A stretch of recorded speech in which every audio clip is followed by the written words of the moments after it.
What's up, Grid? I've got Jeff Cohn from Omaha, Nebraska with me today. Jeff, man, thanks so much for joining the Grid Investor Podcast. I'm pumped because I think you're going to add a lot of value to our investment network.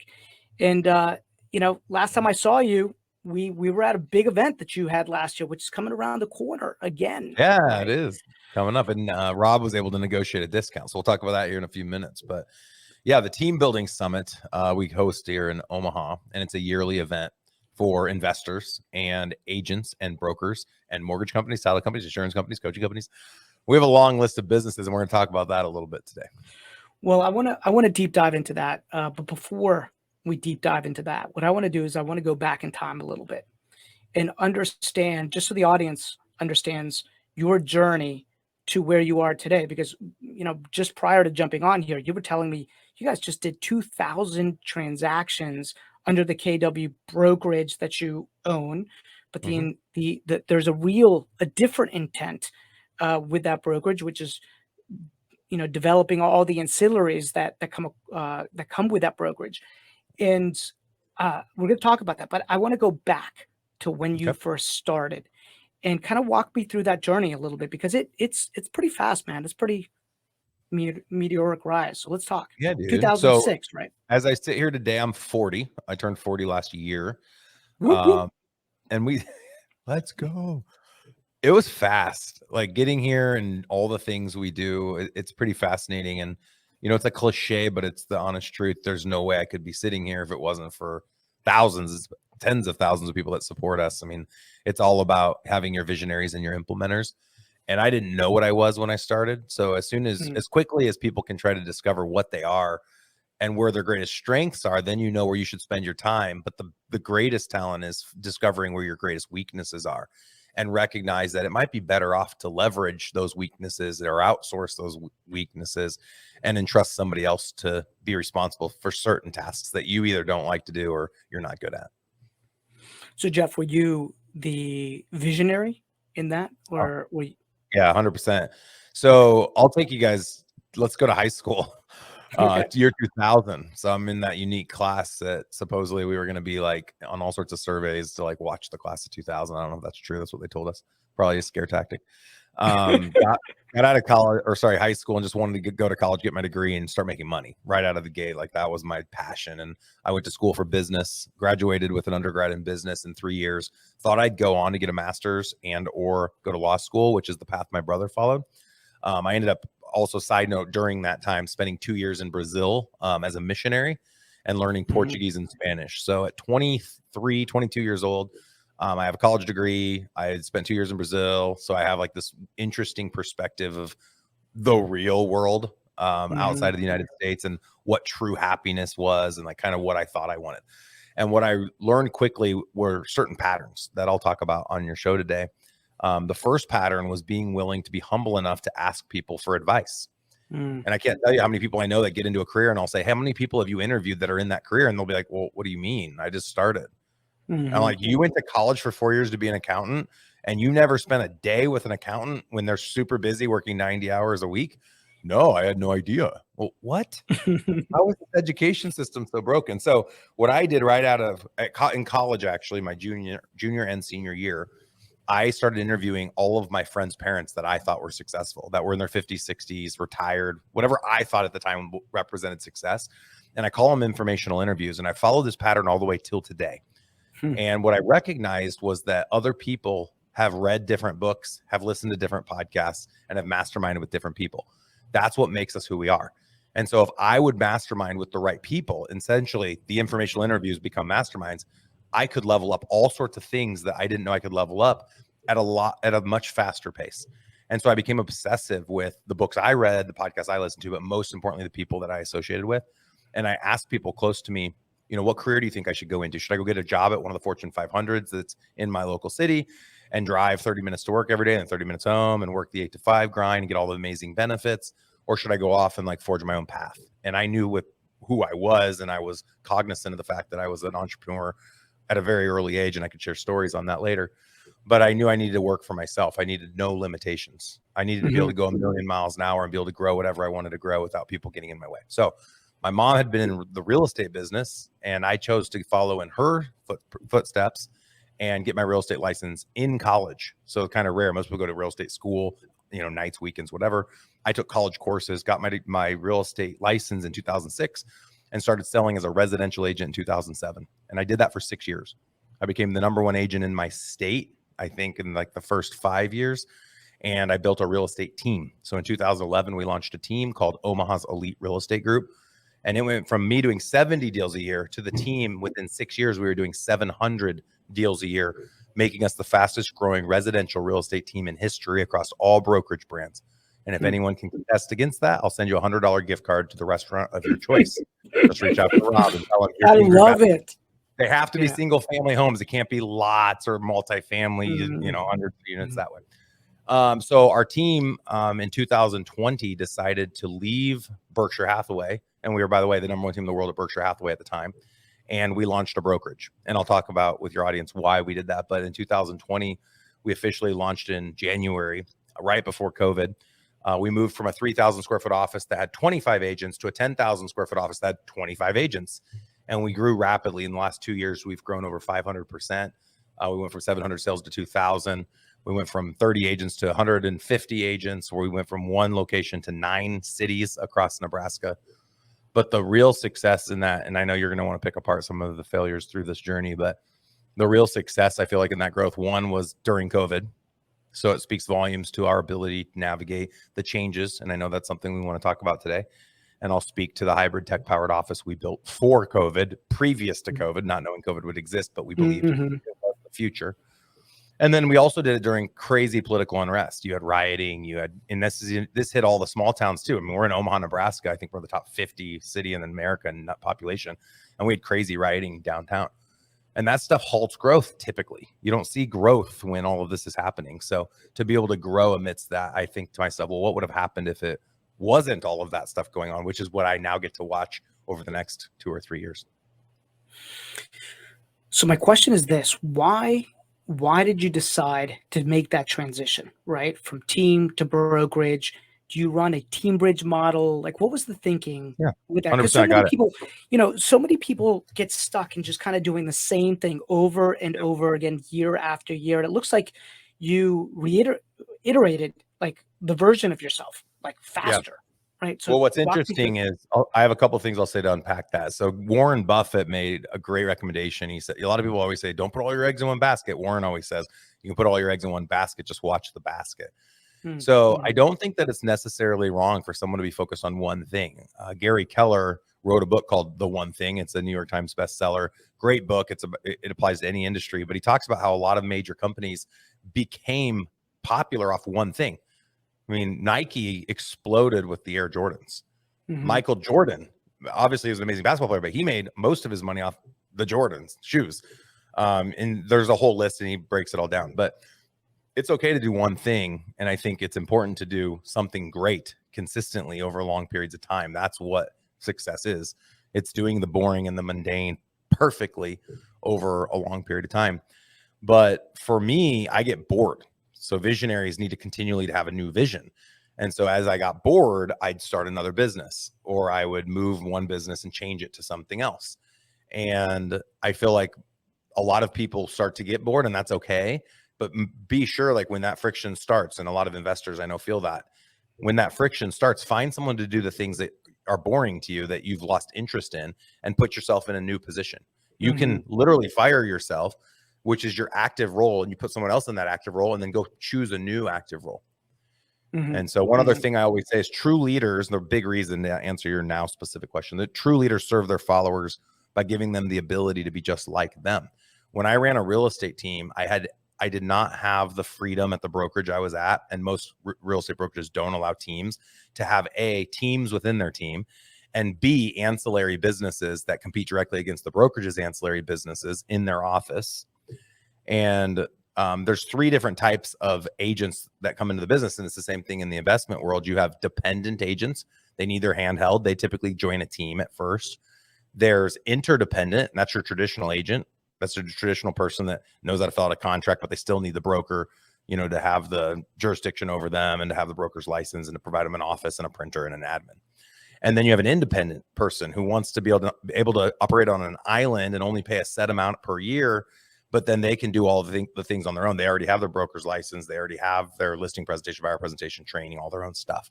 And so the main reason we switched from the team model to the brokerage model, which is more of a probably a team ridge, like you said earlier, was so that we had the ability to attract all three subsets. So you're dependent, you're interdependent, and you're independent. And we wanted that from a growth standpoint. So instead of going from a team standpoint, and anyone that's an investor right now, you think about, who do I need to add to my investment team? And you're thinking about an admin person, or you're thinking about a buyer's agent, or your acquisition manager, or a listing agent, or disposition manager. I didn't want to think at that level. Not that that level's wrong. That's fine. That's part of the journey. I wanted to acquire the investment company. I wanted to think about, hey, what investment company right now would be able to make more money in less time with less energy, and be able to realize their dreams by being a part of my organization rather than trying to operate on their own. So that independent investment company, using that as the parallel, if it were to choose to partner with my investment company, we could all do better together. 1 + 1 = 5. That was why we launched the brokerage, is I wanted to be able to go partner with other brokerages, other large mega teams that couldn't join me if I was just a team. And I did air quotes for anyone listening. It was somebody that thought, felt like, to be a part of our world, they wanted their own identity. And because we were number one for so long in our marketplace, a lot of people, I felt like, weren't wanting to align with my team because it probably cast a shadow on their success and on them. And it needed to be about them. And so we actually chose, and I've never seen another team do this before, but after 10 years being the number one team in my city, number one team in the world at Berkshire, in 2019, we retired our name. Omaha's Elite Real Estate Group will go down for the ages. It has not operated since 2019. And we became KW Elite, and all the agents on my team essentially were kicked off the team. The team no longer existed, and were invited to start teams at KW Elite, the new brokerage, and be team leaders of their own. And some didn't make it. Some left. Jeff, that is ballsy, dude. I'm just going to say that sounds I'm just going to put it that that took some serious cojones, because you're leaving an a known to really go to an unknown. Dude, I was making net 600 a year 5 years in a row. 2019, 600 net. Yeah. I was making, I tell people to follow, I have a 70-20-10 rule. 70% of gross commission goes to agents, 10% overhead, and 20% should be net, which is different than the MREA book. If you're a residential agent listening that's read that book that Gary Keller wrote. But yeah, it was ballsy. It was risky. It was very risky. There's no guarantees any of your agents stay. They're not my agents. They're not employees. They're independent contractors. I think we had everyone, with the exception of maybe 1 or 2 of our 25, came with us. And was there pain associated with doing that? Meaning, did you reach a point where you just looked at the team model and said, okay, there's pain around this team model, and I need to look at maybe a bigger opportunity, and launching the brokerage? I would imagine you're starting to think ancillary businesses. That's when you start tying in all of these different business units that tie to that brokerage. My biggest weakness is, I'm going to right now share 100% the truth. I don't talk about this very often, but you're asking me a good question, and I'm just going to share it. So you guys either take this and pack it up and do what you want with it. It all comes down to data. So as a team with 30 agents, or a brokerage with 150, or an ancillary company that works in all 50 states with millions of data points, which company is in a position to generate the most amount of revenue in the least amount of time with the least amount of energy? It all came down to data. So the reason that I chose to retire the team's jersey and become the brokerage across the state was because I wanted access to more data. So I used the analogy of, let's say, Nintendo. I've been told gaming systems, typically they break even if they make anything. It's pretty much break even off the system, and they make all their money off the games. Now, in the olden days, they used to have to produce the game, and you'd have to, get it put it inside the system to be able to play your game. Now it's just download off a cloud, which is insane. But ultimately, if you own data, all the agents in your world, and this is the same thing with the investment world, everybody's thinking about grabbing $1 off of a transaction. okay, I'm going to flip a house. I'm going to make my 50 grand, or I'm going to do a real estate deal, make my 3% off 300,000. I get 9 grand. And they think that's the win. And what they're missing out on is all the other revenue they could generate. So you brought up ancillary businesses, and I'll talk about that a little bit today. But it's not even the revenue you can generate off the point of sale. It's the revenue you can generate for life off of the relationships you build with humans. And it's not because you're trying to take advantage of them. I don't say in a way where I'm trying to hurt someone. I want to offer them something more than anyone else can offer them. And so what we're in the process of building is a platform that partners with real estate investment companies and partners with real estate brokerages. And we partner with other tech companies, and we bring them all of the ancillaries that generate multipliers to a real estate transaction, which include mortgage, title, insurance, investing. And so that's how we partner. And then we train them through our training arm, which is our coaching company, Elite Real Estate Systems. And then we equip them with a marketing department. So every time they launch any of these types of ventures, it's an out of the box solution. All we need is access to one thing: data. And we can do everything for our partners without them lifting a finger. We just need access to their data. And people are like, oh, well, it's too good to be true. Well, last year, just to give an example to your listeners, we own a home and auto insurance company. And most people get 2 autos and a home on their insurance. And if you don't know the delineation between captive and independent, it's a big difference. So independent is an insurance firm that can sell everybody's insurance products.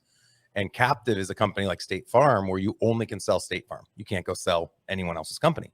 Well, when you're an independent, which we own, we can shop all the insurance companies, and everyone, depending on their insurance credit, they have different products out there that they should be using. But State Farm, for example, and I don't mean to beat up on State Farm for any other reason than that was the first one that popped in my mind, but they're going to try to put someone in a State Farm product, even if State Farm isn't the best option.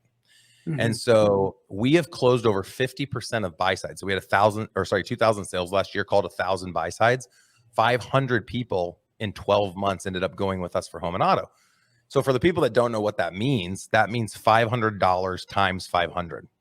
And the thing that's beautiful about insurance is it renews every year. So then just whatever math you did, do that again every single year. And that's just on 1 year subset. So what happens when I add another year and then another year and then another year? And then now we're just talking Omaha. Now let's go to the 9 other cities. Now let's go to all 50 states. Now let's do 1 million deals a year. It's insane. And that's one company. That's insurance. But the cool thing about insurance that a lot of people take for granted, all of the investors listening, you have a database. What if you had a joint venture with an insurance company right now? And what if you made your database available to them? And what if you know the closing dates of every client that's ever bought one of your investment properties, or if you're a realtor, any person that's ever worked with you, every year on that month that they closed, they have to make a decision if they want to renew their insurance or if they want to go with somebody else. And you could start messaging them, or if you partnered with us, we'd do it for you, 6 weeks, 8 weeks before their renewal date, to ask them, hey, do you want to shop other options? It's that simple. It takes literally 2 minutes. It's like the Geico commercial or Aflac commercial. Like within 15 seconds, you can save 15% on your auto insurance.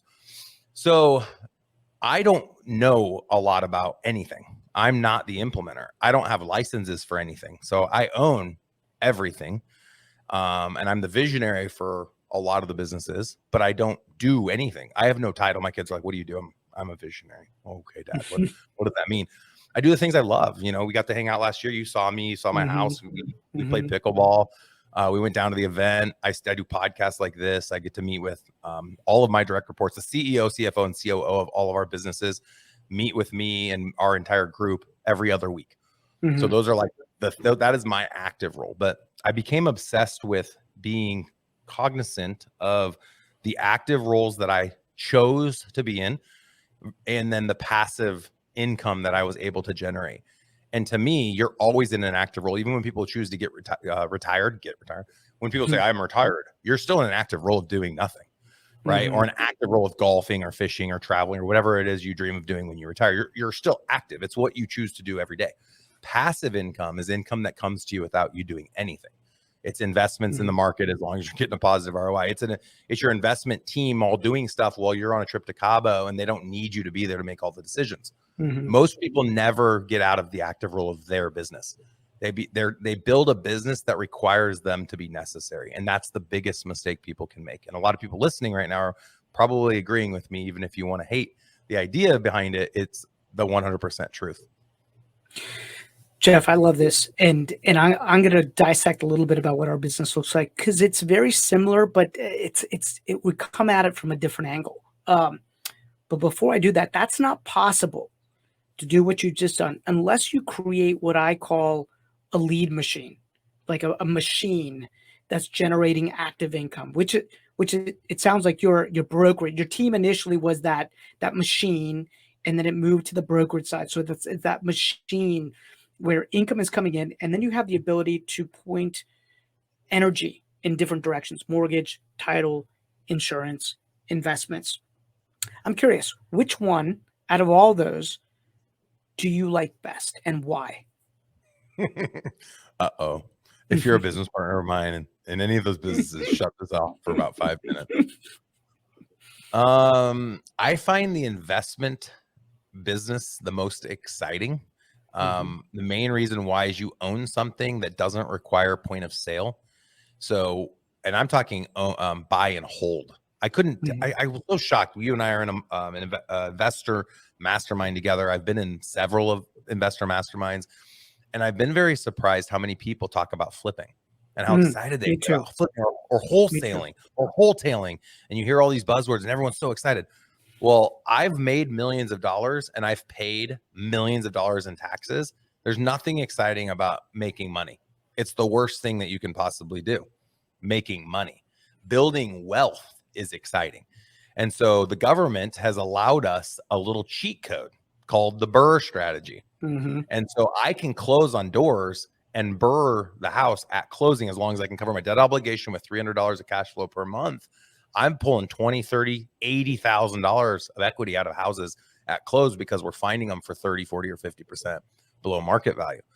And that's genius because now your debt obligation is still covered. You just pulled all this cash out that we obviously kick the can and we go do something with it on the next property. But it gets me excited. In the last, and I'll share our numbers, in the last 4 years, I partnered with my best friend, Clint Bartlett. I don't know if you've had him on your show yet. He's my implementer.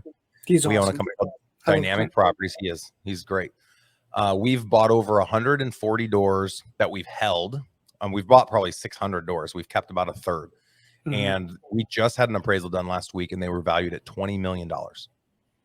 And to me, in 4 years to build a portfolio worth 20 million, and those are all on like 20-year, adjustable rate mortgages. Every 5 years they adjust. Local banks, we have 4 or 5 local banks, fully leveraged. We're at 80% leverage.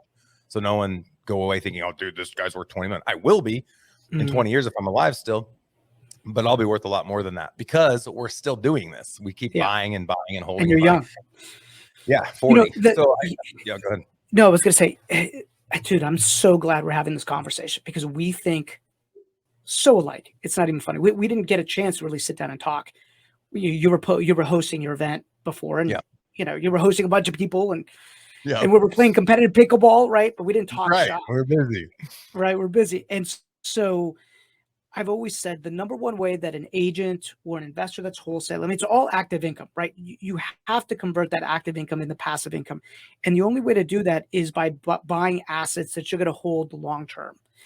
And the number one mental roadblock that most people have is that they say, well, I'll invest when and then fill in the blank, right? When I have enough money to invest, when I have enough in savings. And yet they don't realize that they can partner with people, right? That the person that controls that asset actually controls the terms of how you're going to divvy up that deal. So think about that, right? You've built this team. If you build a team, you built it to the point where it created value, but it was hard. It's hard to do that, right?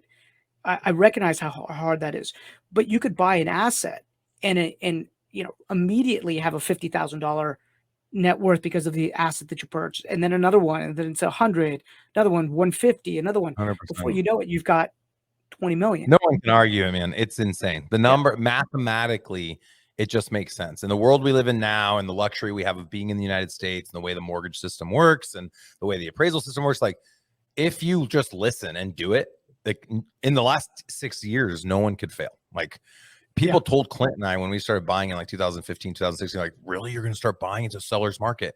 And then 2017, 2018, they're like, whoa, you're still going to be buying it's a seller's market. And we're in 2022. And guess what? We're still buying. And it's a seller's market. And everyone's, oh, it's the market's softening. Are you worried? I'm like, no, we're not worried. Just know the math. Like, make sure you have enough cash flow to cover your debt obligation if the market were to tank how it tanked back in 2009. And so for us, it was a 7% decline. The worst market ever in Omaha, Nebraska, 7% decline. Wow. And of course, that happened maybe 2 or 3 years in a row. But as long as we're covering our debt obligation, I'm not concerned. The problem is when people get over leveraged. And back in 09, 2010, 2011, for those that weren't in the business then, what happened was banks were doing 105, 110% loan to value. So if you own a portfolio worth 20 million, they're willing to write you another check for 5 million or whatever the difference would be mathematically.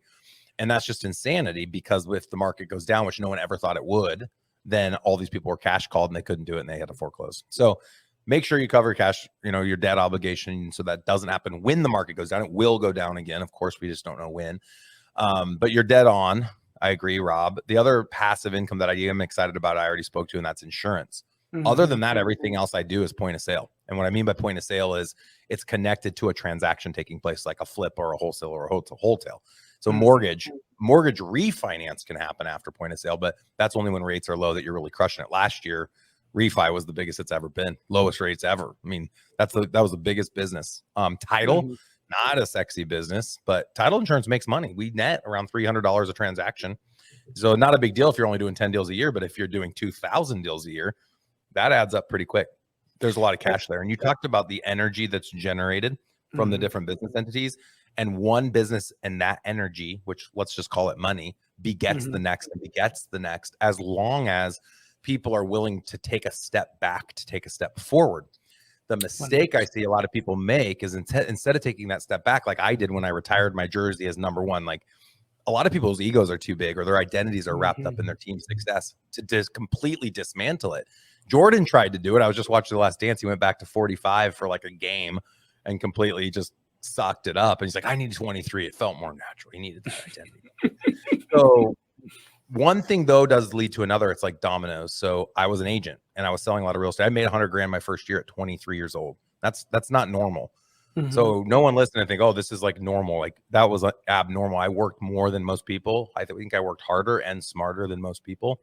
At a young age, I was doing everything I could possibly do. And I was training myself and investing back in myself. And then when we launched the team, I had the luxury of, I was earning 350 grand a year net, and then launched a real estate team with the goal that 20 years down the road, I could stop selling and my team would generate me around $500,000 to $1 million a year. That was my goal. 3 years later, I quit selling in 2014. Launched the team in 11 and 14. I quit selling. When I quit selling, I walked away from 350 grand a year, and the team only had made me 250 grand in 14. So I'd made a total of like 600.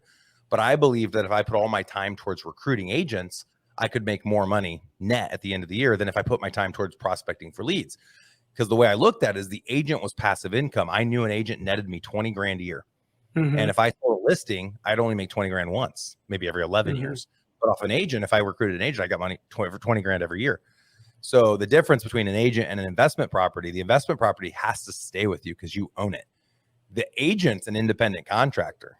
If they find the next best brokerage to go to because they offer a ping pong table or draft beer or 100% commission split or whatever little excuse they make as to why they couldn't be successful with you, so they jump ship and go somewhere else, there's no way to hold them. So that's why, back to your initial question of why I like investment properties so much. Yeah, the investment property will work for you 24/7, right? Doesn't talk back, does its job for the most part, right? Dude, put your tenants in a month to month after their first 12 months. There's nothing better. You want to make some money. Everyone's like, well, your money's all tied up in real estate. You kick some. We have one right now. It was worth 300,000 last year. Today we think it's worth 500. We had them on a month to month after the first 12. They're paying 2,300 a month rent. We just asked them to vacate last month. If we put this house on the market right now, we'd make $500,000. So when people are like, oh, well, what do you do when you need to get your money out? It's not liquid. I'm like, it's pretty damn liquid. Like in a seller's market, your properties are pretty liquid. What you don't want is to have to sell when it's not a seller's market, obviously, if you have a big debt obligation, especially. Let's go back to talking about the 9 cities that you've launched into. I want to understand and unpack that a little bit, right? Because I think that there's some things that I need to understand from that. So you built a brokerage And the Yeah. brokerage essentially services almost like a media team, right? You guys have become a media services team for agents within your brokerage. And in Omaha proper, how many agents do you have? Around 100. 100. Okay, 100. And then explain to me the And other by the way, cities. there's 3,000 agents in Omaha, and there's 24,000 sides, 12,000 homes that sell each year. And we have less than a month of inventory, like a lot of places. Our average sales price is around 270,000. Just to create context of the number of agents we have. Sure. No, that's important. You know, my market is average price point is 550, right? Yeah. Double, which is good for title, good for mortgage, good for insurance. Yeah. Like, right. So, Rob, earlier I was talking about the independent model or the dependent or the interdependent. So we wanted to be able to take the KW Elite franchise name. So we're part of Keller Williams. Okay. I didn't start Keller Williams. We partnered with Keller to launch one of their franchises. So it would be like someone wanting to partner with Pizza Hut, but they didn't want to just partner in one city. They said, you know what? I want the whole state for Pizza Hut. And I want to open up a Pizza Hut in every major city where we think a lot of people are going to order pizza. But I want to do it differently. Instead of just relying on the franchise located in wherever it is for Pizza Hut, I want to be the company that's offering the marketing and the lead gen and the technology and all the systems and support. We're going to charge for that. We have a company called E7 Assist where we do all sorts of things. But the reason people want to come into our world is instead of the old fashioned model where the broker takes from all the agents and doesn't give any value, and that's why people don't respect brokerages very much. We're going to partner with other entrepreneurs that are independent models, and we're going to give them ownership of mortgage, title, insurance, and an investing arm in their local city. And we're doing this across the country. So we incubated the idea in Omaha and now across Nebraska over the last 24 months. And we're gearing up to launch in all 50 states. Now, there's certain businesses that are harder to get launched in other states, but we're already operational in like 10. And so dependent upon demand at the time that brokers come to us that have, call it 100 agents and are doing over 1,000 transactions a year on the buy side, we'll open up and get licensed in those locations. And you'll actually approach brokerages. So real estate brokerages will approach us, and we have already been approached by hundreds of real estate brokerages that are like, wait a second, if we partner with you, we automatically will have ownership. And they have to, obviously this is all done legally. We have a risk attorney that works on the operating agreements. And what it looks like is essentially they'll have 49% ownership, and it's all negotiable, but 49% is the typical. We retain majority, and that's required in most of the ventures. And we want access to the database. So like when it comes to home and auto insurance at point of sale, if they're using like DocuSign or Dotloop, we want to be able to reach out to the client and say, hey, we understand you just bought a house with Rob Chavez, and we're really excited. You bought a $550,000, whatever. The reason for the call, Rob wanted to make sure you have the best deal in home and auto. Right now, it looked like you guys were working with State Farm. That's great. They do a good job. We have State Farm. We can offer that. But we have 25 other insurance companies. Would it be okay really quick if I ran your numbers to make sure that State Farm is being honest and giving you the best deal? Everyone says, yes, we close 50% of the buy sides, and typical which is crazy. Close ratios on ancillaries is less than 10% from a brokerage. People are like, why would I support the broker's ancillary? Because usually those brokers ancillaries aren't doing what's best for the client. And what's challenging, and this rings true to every industry, you have three people you're looking out for. One is the agent that works for you, all the people that work for you, your admin, all of them. Two are the clients they serve. Three is your business being profitable. And you should come last. So we look at our agents. Are we serving the agents, the independents, the locations that choose to partner with? This is across all the businesses we own. Two, are we making sure that the agents that are in our world have the best systems, the best tools, the best technology, the best office, everything that's best to help serve the client? And then three, can we be profitable doing it? And if all of those boxes get checked yes, then it's going to be successful. If any of those boxes aren't checked yes, then it's not successful. Just because there's money in the bank and I'm profitable, but I'm not giving someone good service, I'm not profitable. I'm not successful. I'm sorry, not successful. Interesting. So I'll share with you a little bit about how we do it. And I know this is about you, Jeff, but you're a business consultant, so I'd love to get your mind on this, right? So, we operate where KW is our platform. It's our brokerage platform.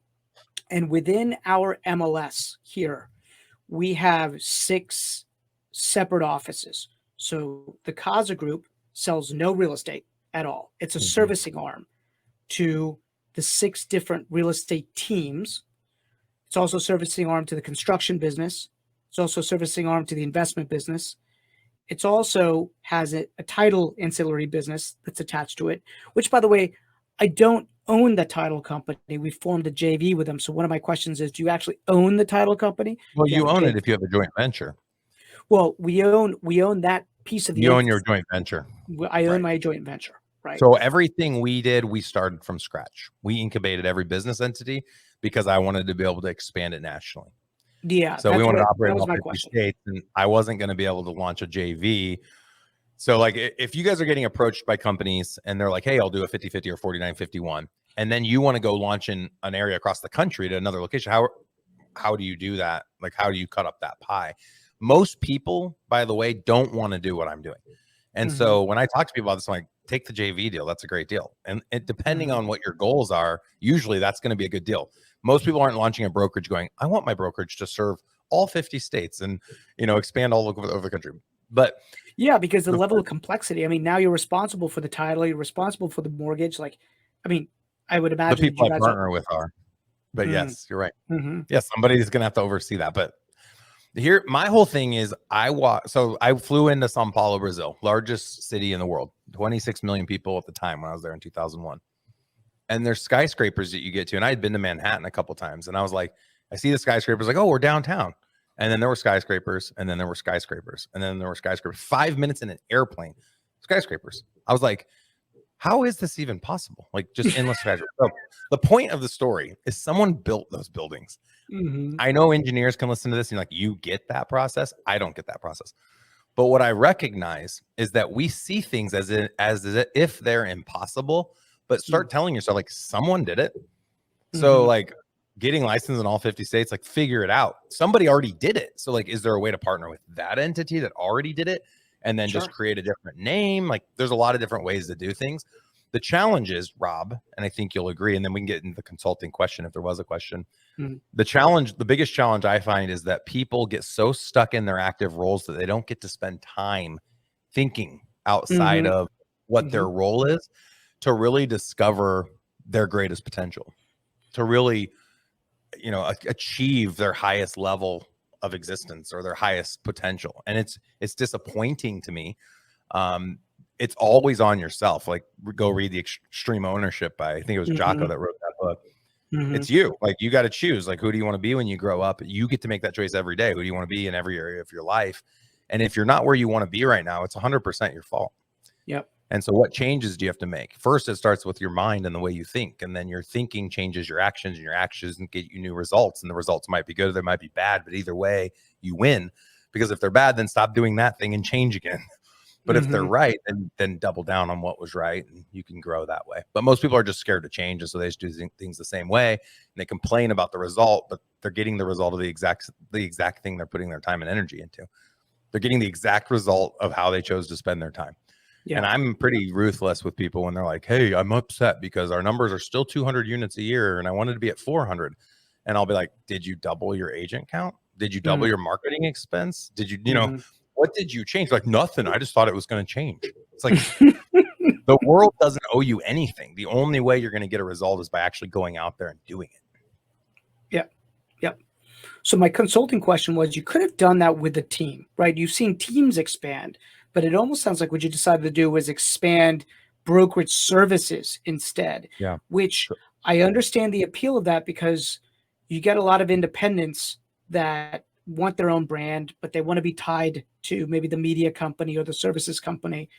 I'll challenge your comment Mhm. just because it's fun for listeners to hear me Sure. challenge you a little. Sure. I don't think you can do it with a team. No Mm. teams. There might be 5 in the Keller Williams ecosystem that have proven expansion. I took ESO, expansion systems orientation. Nobody's having success expanding. People, and how do we define success? Show me someone that has an expansion team that's $1 million a year passive off of the expansion team and doesn't have to do anything. I don't see it very often. Are there some? And somebody right now is going, oh, Jeff Cohn, what about that one guy up in wherever? But yeah, there's one-offs, but that's not something that should be taught. The challenge is this. The reason I think expansion doesn't make sense from the team standpoint is most people don't even have 1% market share in the city they're in. And then they start talking about going and selling in other markets. Well, Mhm. let's get to, let's get to a point of diminishing return in your own market. And I say the same thing for investing, unless you're trying to diversify your portfolio. Why are you expanding 40 minutes away when you don't even have 1% of the market share in your own city? It's Mhm. nonsensical. It's stupid. It's ego. Oh, puff my chest. The reason we're in 9 cities is because we have teams that approach us that live in these cities outside of Omaha that want all of the support of this Omaha office. They want the cool tech. They want the energy that we've created. They want the listing press, the buyer press, all the training. They want access to the ancillaries. There's actually like true value. And so they want to partner in our world. I haven't seen a lot of teams successfully navigate the ancillaries in their expansion efforts because teams don't produce enough transactions. So there's like a point of diminishing returns. And then there's also the point in which a business has exponential growth. What do you call that? Economies of scale. So to make sense in any of these ancillaries we're talking about, you have to have 1,000 buy sides a year. So most teams, even teams with expansion teams, they're not even hitting 1,000 buy sides. That's why they don't own ancillaries, and they have marketing service agreements, which are now called strategic partnerships, which aren't bad, but there's having ownership in something's better than the strategic partnership play. And I know I mentioned I want to talk to your audience about that too. Yeah.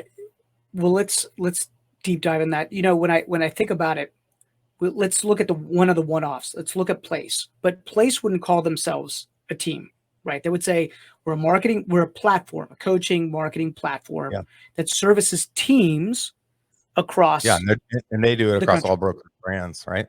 I don't think across all brokerage brands. Yep. Yeah, and Place is a huge one-off. So that's a great example of a one-off. Like there's 2 or 3 that I could say, and they're the only ones that are doing it at a high level. And the offering, if you get under the hood and look at it, it to me is really basic, and it's not that impressive what's being offered. I think companies have been overrated in terms of what people perceive they're getting and then what they're actually getting. And what I will say is it's all based on exit. So exit strategy is a strategy that someone comes up with so that when they sell their company, they get a large multiple. So usually earnings before interest, taxes, and appreciation is EBITDA. You take an EBITDA with a 2x multiplier, or 5x, like a Keller Williams Market Center, maybe it was around a 5x return. Mortgage companies in the last 12 months have been going for 10x. Tech companies can go for 20x. So you have these valuations. Realtors and investors don't even talk about exit. Nobody talks about it. Everyone's talking about how much commission do you generate. Like we get trophies for selling a house. What? Like in Berkshire Hathaway, and I'm going to make fun of them. Sorry, Berkshire, I'm doing it. They put signs in their agents' yards that say a top realtor lives here. Can you even imagine like a doctor, dentist, or an attorney? A top attorney lives in this house. How embarrassing! That is embarrassing. Like that's a joke. It's embarrassing. So it's also embarrassing that we don't have exit strategies. So, and why we don't is because we aren't business owners. We tell ourselves and pat ourselves on the back. Oh, I'm an entrepreneur. I'm an independent contractor. No, you're not. If you are, you're not selling real estate. You're not working on the investment business. You own it, and it's passively generating revenue for you, and you're working on the bigger, better things, but you don't have this active role. If you have an active role, you have a job inside your business, and that's I think that's kind of for most people. So I ran teams, dude. Like behind me is a sign that says the Team Building Podcast. So we get like 200,000 downloads a year. I'm huge on teams. I believe in teams. There's a purpose for them. Not everyone wants to expand across the whole state, but for us, we felt very strongly that we would have a better ability to control the narrative, provide value to the consumer, provide value to agents if we owned the brokerage, if we had access to make all of the decisions at the brokerage level. And Berkshire was very hard to navigate. They made it difficult. So the challenge is if you want to expand inside the Berkshire world, I couldn't be with my broker in Omaha if I went across a territory, right? I had to now partner with a different brokerage, different commission splits, different leadership, different admin. I mean, it was a nightmare. And when I met with Chris Stewart at the time, I believe he was either the president or the CEO. I always get them mixed up, but he was running Berkshire Hathaway. And this is back in fall of 2019. Him and my broker in Omaha said, that doesn't make sense. Why do you want to expand all across the state and all across the US? And why do you want to launch ancillaries? And why do you want to do all these things? Why don't you just keep doing what you're doing? You're doing such a great job killing it, man. You're a rock star, making our office $400,000 a year. And about a year later, Chris left and he's now the CEO of Place. So the whole idea I unveiled for him that they both were like, that doesn't make sense. Chris literally 12 months later took that position with Place, and smart to do it. Ben Kinney's awesome and great organization, great people. I have nothing but respect for all of them, including for Chris. Yeah. But it was just kind of telling to me, like, when your leader doesn't know how to lead you, let me say it a different way. When your leader's ecosystem doesn't allow you to be successful inside of it any longer, it's time to go somewhere else. And I couldn't think of a better place than Gary Keller and Keller Williams. Yeah. Wow, that's wild. And this isn't That's a so true. promotional ad. Here I wear my KW hat today. Normally I wear my ERS hat, but this isn't a promotional ad. Like, people need to have success wherever they choose to go. And I'm not trying to push one brokerage over another, but there's only one brokerage I know of that's written like over 10 books on how to become a better version of yourself. All the other brokerages are focused on profit, including Berkshire Hathaway, which is owned by Warren Buffett, who is all about profit. So of course Gary's focused on profit as well, but it goes far beyond that. Yeah, it's how to build yourself as a person, right? As a human. Well, let's unpack your investment business, because I mean that one little business alone is freaking awesome, dude. It's awesome. It's exciting. And hey, before we do that, Rob, I want to invite your guests, if that's okay. Rob negotiated a discount for you guys. I teased it earlier. He's going to get you $100 off. If you want to come out and hang out with us in Omaha, June 1st through the 3rd, we're hosting a 2-day event. It's all on building teams in the investment space, in the residential real estate space. We have thought leaders from across the country, even in Canada, that are going to be speaking. The owner of Rockerbox is speaking, Josh Cunningham. The owner of Sisu is speaking, Brian Charlesworth and his wife, Spring Benson. We have Rock Thomas, who used to work with Tony Robbins, actually, as a coach. He's going to be speaking. He owns a market center up in Montreal for Keller Williams, and then a coaching company called M1. And we have the author of Micro Famous, Matt Johnson, coming, and he'll be speaking. I have Gary Boomershine just wrote a book. I don't know if you knew that, Rob.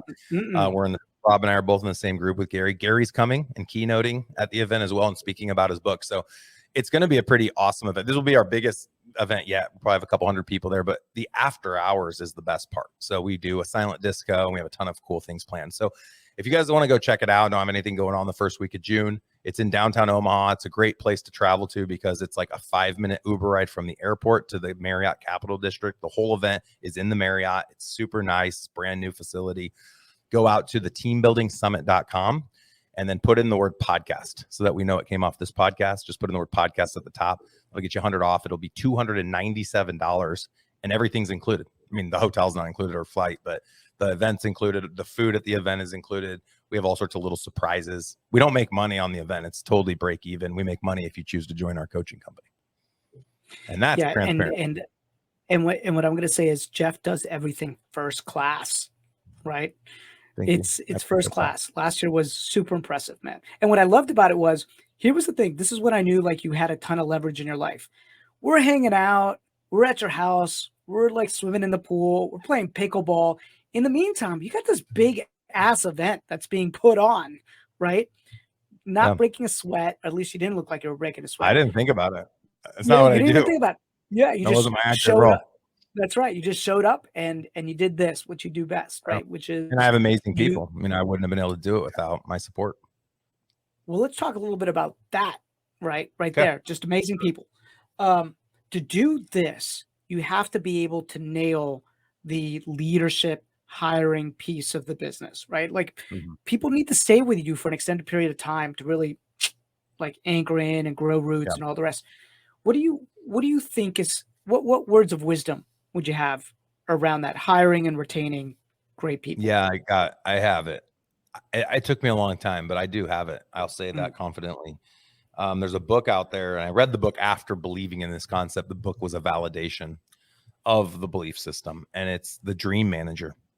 Great and book. The book, you read it? The book, The Dream Manager, outlines a janitorial company that has about 700 employees, and they're having trouble with employee retention. And in that industry, you have a lot of people that are, below the poverty line that are choosing to work in the janitorial industry, and they don't have rides to work. And the person that owned the company thought throwing money at the retention problem would solve the problem. And a lot of real estate brokerages do this, right? Oh, if we pay a better split, the agent will stay longer. And they think that's how you solve the problem. Well, they decided to do a survey before paying everyone more to hope that they'd stay longer. They decided to run a survey quick and see what the real pain points are. Will the money be the difference maker? And they came to discover transportation was the difference maker. So they got a shuttle service and the retention went way up. Well, there's a lot of other examples in the story. I won't steal all the thunder. Go read it. But what they discovered in the end was that nobody wants to be a janitor when they grow up. Surprise, Dana. Do we have sound effect for that? Surprise! There it is. There we go. People want something else. And this person had such an abundant mindset, the owner of the company, that he chose to hire professional life coaches and investor coaches to help the people in his world, the janitors and in his world, live and lead their best life. And he knew that in so doing, a lot of these people would end up leaving his company. But how do you think those people felt from a loyalty standpoint to somebody that's giving them life coaching and financial planning and teaching them concepts they never learned when they went through just to the 5th grade and then came to our country? I mean, it's pretty fascinating. It like made hairs rise on my arms because I think about my role and my role as an influencer like you, Rob, having a podcast like this. Like people think, oh, they must be making tons of money from the podcast. This is our giving it back to the world. This is our platform for helping others. And in so doing, we get to hang out with each other. So it's like, it's a win-win because we get the knowledge from each other on the phone call or the podcast. And then the whole world gets to hear the conversation and it's a value add for the world. So the answer, long answer, sorry for that, is building a business that becomes the solution for someone to live their dream. Yeah. And understanding that that might mean they have to leave your business eventually. But if you can build a business big enough, they'll never have to. That's why we launched the brokerage. We wanted to build a sandbox big enough that no matter how big someone dreams, they can build it inside our world. And now when you think about leadership, how much bigger of a leader will you have to become to keep people like you and I in your world? Gary Keller has Jeff Cohn and Rob Chavez in his world. What did he have to do to keep us there and not go, I can go build a brokerage. I'm going to go launch my own brokerage. He had to massively grow himself as a leader and then get amazing people around him. So what I would say to people is, are you thinking about your business as in that way? Are you building a business that's making the people in your business the very best version of themselves? And so for us, it's all about each person's why. And everyone has to be forced to become self-aware of what they want to accomplish with the income that they generate inside of our world. And we help them define the income they need to live and lead their lifestyle that they want. Where one person needs 20 grand a year, another person might need 200 grand a year. It's not up to us to tell them how many houses they have to sell or how many investment deals they have to do. They need to tell themselves that based on how much money they need to make, based on the life they want to live. And then we have them create a board. It can be digital or analog, just a vision board of everything they want to accomplish. And the exact, like, it can't just be save money for college. Well, how much money and how much are you going to put away every month? So very antiquated. And then we hold them accountable to the activities they have to do to generate the income to live and lead the life of their dreams. And if they're not doing the activity, let's say it's 100 calls a week and they make 50 calls. I don't say, Rob, why didn't you make 50 calls? I say, Rob, what are you going to take off your vision board? Dude, I love that. That is so cool. Yeah. I mean, that's it. Brass tacks. Like, that's it. Like, and that's okay. You're not going on the company, you know, the family Disney trip, or you're not saving money for little Billy. And that's okay. But you've made the choice. You're not going to do the activity that generates the income to live and lead the life you said was your dream. So it must not have really been your dream, or you're getting lazy around something. So to me, that's the sticky component. And so what I have said hundreds of times, my people would verify. I have said in front of everyone so many times, too many times, if you guys don't think that this company is the solution to you living and leading the life of your dreams, I would invite you to leave this company and go find a place where you can be a better version of yourself. If you can say that to every person in your organization, if they choose to leave, God bless. Goodbye. Good luck. Hope you kill it. Like, I've had a lot of people close to me leave. They might be listening to this. My whole sentiment is like, I hope you do better. I want to hear that you're killing it. But most people, they're not killing it. They leave my world. We audited every 12 months, every agent that leaves. And it was like less than 15% of the agents that ever left our team made more money not with us than with us. And over half of the people left the industry altogether. And I've lost hundreds of agents, obviously, over the last 15 years. So I find it kind of fascinating. And I want people to succeed at the highest level. But the truth is that when you build a business that helps people become a better version of themselves and you require them to plug into that, most people don't want to be exposed. Mm-hmm. Most people don't Yeah. want to be held accountable. They don't want to be trained. They don't want to have to go to a meeting. They don't, they chose this industry because they thought they could hide. And it's the Coffee for Closers skit in Glenn Ross with Alec Baldwin. And the guy goes to get the coffee. He's like, coffee's for closers. The whole sentiment is like people want to have the coffee and they want to hang out in the group. Like they're busy and they're like, I got another deal coming. Deals are going to be popping soon. But at the end of the year, they do 3 million in volume. And you're like, what did you do all day? You're here all the time. How did you only do 3 million? Yeah. I'll tell you how they only did 3 million. They didn't spend 80% of their time prospecting and 20% of their time getting their clients to sign on the line that is dotted. They drank coffee and bragged about how successful they were. People aren't successful because they don't do activities that breed success. That's the bottom line. It's the bottom line, right? Whether you're an investor, whether you're an agent, any business, right? Yeah. And I think that that's probably what you connected the dots on at some point. You woke up and you said, you know what? All these businesses are pretty much the same, right? They 100%. require, they're the same. And all I need to be able to do is find the right leaders and pour in the right energy, and we can make magic happen. So you end up being able to learn how to pick the right people. And do you, by the way, are they business partners of yours, or are they Well, it depends what people and in what business. So anyone that, like a mortgage company, title, insurance, all those companies, the people that have ownership with me are the people that carry the licenses. So I didn't want to go out and get, some people are like, how do you have all these things? How did you have the time to go get those licenses? I'm like, you don't have to get your license to own things. Like, think of Warren Buffett or Jeff Bezos or Elon Musk. You think those guys have licenses to fly rocket ships? Like, Elon Musk can't fly a rocket ship, right? I don't know. I'm talking on my ass right now, but I don't think he can fly a rocket ship. He has people that do it. He has scientists that know how to do rocket propulsion. Like, you're only as great as the people you can connect with. You don't have to be great. You just have to be good at connecting people and finding good people. So we talked earlier, Rob, about entries and exits. I want to speak to that fast. Just because we breezed over and it's a big deal. It's a big deal because back to my point of what life is all about. And each of us have a different goal of what we think a successful life looks like. And that's okay. Live the life you think is what represents success. Don't try to be Rob.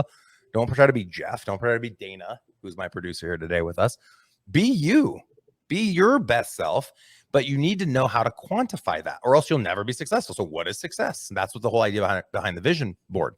But the thing I found fascinating in my own life journey is I thought that board was going to be a board of items that I was going to check everything off, and then I did it. And what I've discovered is every time I checked something off, I deleted it, and I had an open space on my paper that I had to add the next thing, and then the next thing, and then the next thing. And I'm adding stuff like, I'm doing crazy stuff now. Like, I got sailing certified to rent 50-foot catamarans. I'm going for 10 days with my family and my brother's family to the St. Thomas. On May 27th, we're renting a 50-foot catamaran and sailing around the islands. Like, that's awesome. I couldn't have dreamed of that 10 years. If someone told me 10 years ago, like, I actually chartered a boat in 17, and I thought, man, this is so cool. I hope I can charter another boat. Like, we had a captain and stuff, and we're doing it like ourselves. It's just fascinating to me. And I watch this, and this is what gets my juices flowing when I watch people in my world that take something off their board. Now they put something crazy on, and I'm even thinking, dude, they're putting that on. Like, that's their next goal. That's insane. And then they do it. And then the next thing, and I'm like, this is people living their full potential. So entries and exits. I started learning this more now because my businesses have started to have a valuation. In the beginning, I'm in survival mode, which is okay. That's most people listening to this. I was there too, listening to podcasts and being like, well, dude, you don't have any frame of reference anymore. You're totally out of touch. Well, guess what? My budget in 2006 is when I graduated college. Let's go to 2006. How long ago was that, Dana? 15 years ago? My budget for date night, okay, I was married, I had a baby at that time, was $10. And we would go to Blockbuster Video and get a $5 video. And then we would go to Little Caesars and get a $5 hot and ready pizza. Yeah, and that's a good night. That's a good night. Dude, that was a great night. That was 15 years ago. Yeah. I mean, that's nuts, dude. Like, that's nuts. How fast things can happen. So, like, 15 years might seem like a lot of time. That's nothing. That's a blink. And how did I get here? How did anyone get to where they are? Small, simple things consistently over long periods of time, but being self-aware of where you are. So entries and exits. To know how to build your exit, you should do that before you enter. So like, you can't know it all, but you can have an idea of like, man, If I launched an investment company, our goal would be 100 doors and it'd be valued at $10 million. And once we had this much cash flow, then I'd retire and I'd be good to go. Okay, cool. Whatever that is that you think is big and you're impressed by, let that be your thing. And then you build a whole business plan. And this should be on one paper, by the way, put one page, bullets. This is how many calls I need to make. This much I spend on marketing. This is going to help me pay for the marketing. Here are the people that I'm going to need. You build it all out on a piece of paper. And then over the course of 6 months to a year, you make that a reality. And what you'll come to find out is you didn't need as many of this and you needed more of that. And you didn't have enough money here and you needed more money there. And maybe I don't need 100 doors. Maybe I need 50 doors, or maybe 100 doors is really easy. Now I'm going to go to 1,000 doors. And that's life. That's the journey. But if you don't have the template to begin with, I can't tell you how many people will be like, hey, I have this business idea. And I'll be like, oh, cool. And then I'll start asking the questions. How many restaurants? How many locations? How many cooks would you need? How much money? To your point before, Rob, it's every business is the same. It's just a profit and loss. It's profit and loss. It's ones and zeros. I was having this conversation with Gary Keller. And he was like, you have to know what the end game is going to look like. Like it already has to be completely built out. And if you're going to build it as big as you possibly can. And you begin with the end in mind. And then just like you said, you just start filling in, like, what's it going to look like per region? What's it going to look like per state? What's it going to look like, for the US, for Canada, globally. And he's like, but the more clear you become on that, like the faster it's going to happen. Right. And then constantly, like you said, just recalibrate. Right. Well, I read a book, and I've read a lot of books, and at an early age, I remember reading a book. I was like 21, 22.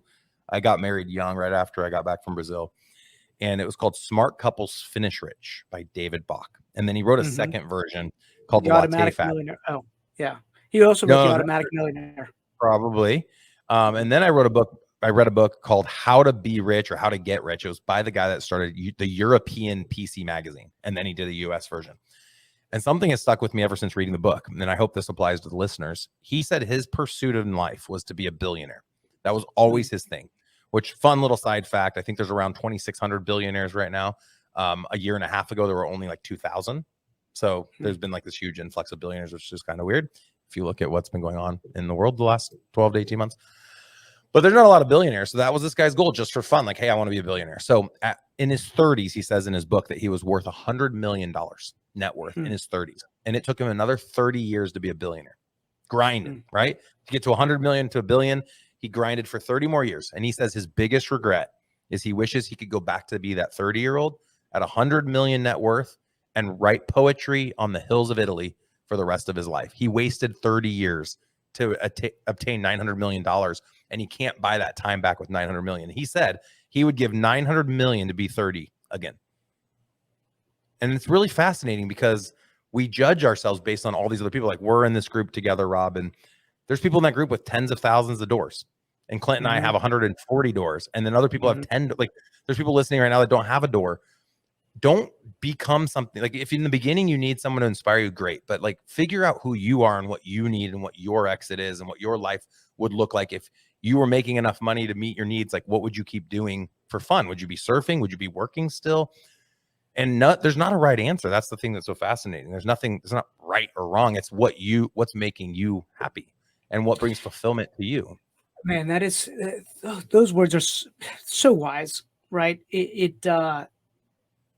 I've been reflecting a lot on that actually recently within my life. It's just like, hey, you got to make sure that you're doing what you want to do. Like, what does your life look like? It doesn't matter what anybody else is doing. Like, build your thing. And there's the whole, you probably heard it, and I'm going to butcher it a little bit, but where a consultant meets the fisherman, right, in a little town. And he's like, the fisherman fishes. I love this one. Butcher it. I know it. Yeah. No. It's well, you get it. But the gist is, listen. This but now no one's gonna know. Okay. It's like the fish. I'll share it. Right. Like the fisherman's out there, and he's fishing, and he gets to spend the afternoons with his family. He gets to play the guitar, and he lives a modest lifestyle. And a consultant who's vacationing comes in and says, hey, if you just did a little bit more work, if you got another boat, you could actually make more money. And he's like, okay, well, then what? He's like, well, then you could buy another boat and you can hire some more people and then other people do it. And he's like, okay, then what? Right. And he plays that out. And then he says, okay, well, what happens at the end? Well, at the end, you get to sell all of it, retire on an island, get to fish all day, enjoy time with your family, play the guitar. Right. And it's like, but I'm doing that now. Right. Yep. I love that, man. It's such a good story. It does come full. It does come full circle, right? Yeah. Well, and this is why the life journey is learning like what makes one happy and how to make the people in your world happy. And happiness is different than pleasure, right? Than instant gratification. And society, media, whatever you want to call it, sells this idea that instant gratification is what makes us happy. And it's the exact opposite. It's working hard at things over long periods of time, relationships, health, business, whatever the thing is, but it's working hard at something consistently over a long period of time.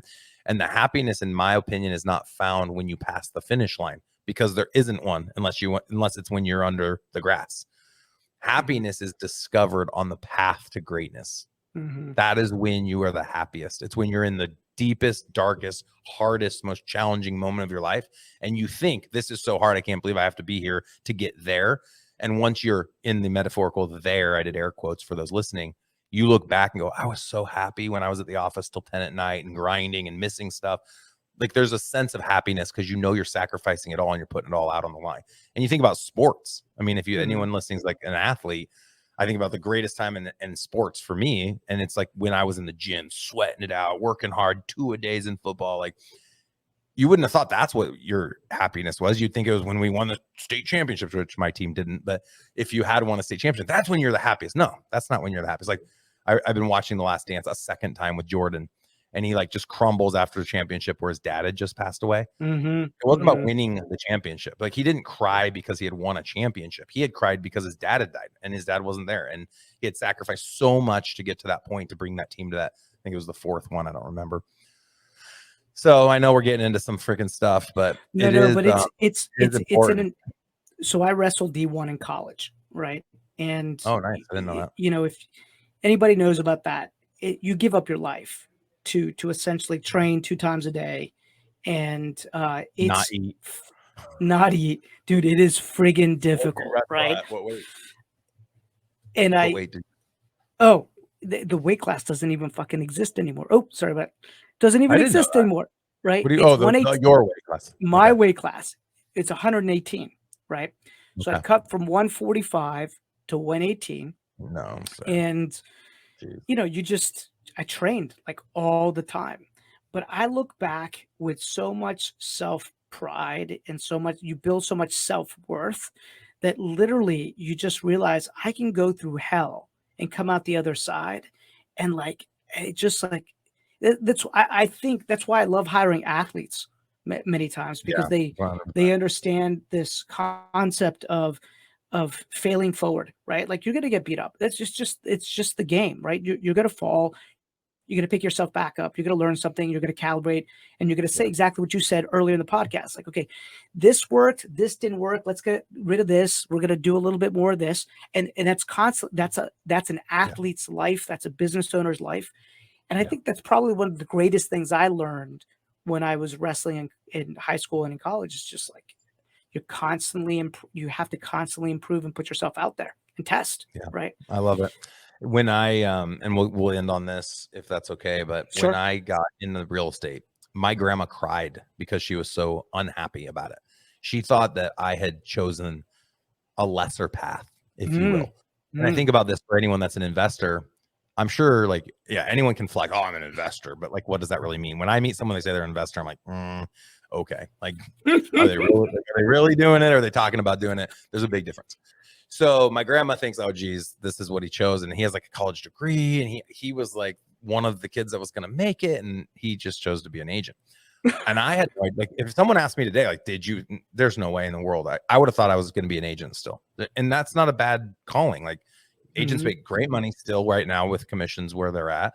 It's a great job. You have flexibility. If you do it the right way, it can be a great career. And I never could have in a million years seen what I see today.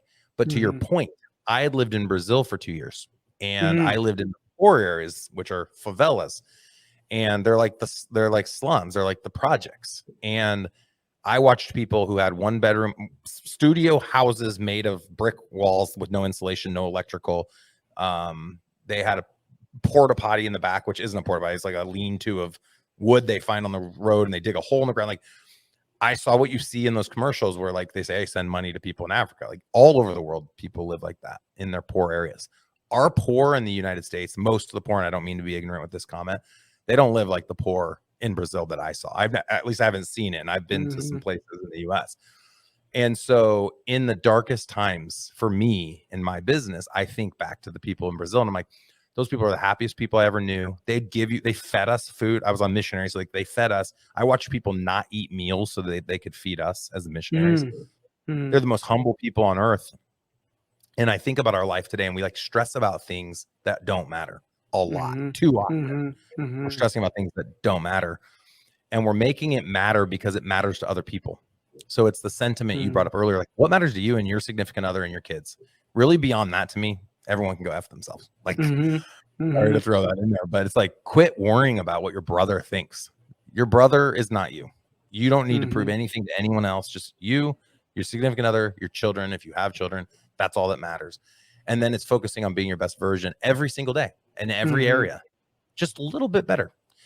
Gary put on the book MREA. It's not about the money. It's about being the best that you can be. And I've corrected him on many podcasts. He hasn't said anything to me yet. I hope he does one day. But I said it shouldn't be being, it should be becoming. Because the word becoming challenges us all to improve ourselves every day. Like listening to your podcast right now. A lot of people that are listening to this, your buddies are having a beer. They're already kicking back for the day. They're binge watching something, and they're not bettering themselves. And that's not wrong either. If that's what they want and they're happy doing that, whatever. It's not me to judge. But you're choosing to better yourself. You're investing back in yourself by listening to the podcast, and it will make you think differently. And your thoughts will change and your actions will change because of it. And you might not connect it to this podcast episode, but we can admit, and I'll admit all day long, I wouldn't be who I am today if it weren't for the podcasts I listen to, the books that I've read, and the people that I choose to continue to mastermind with.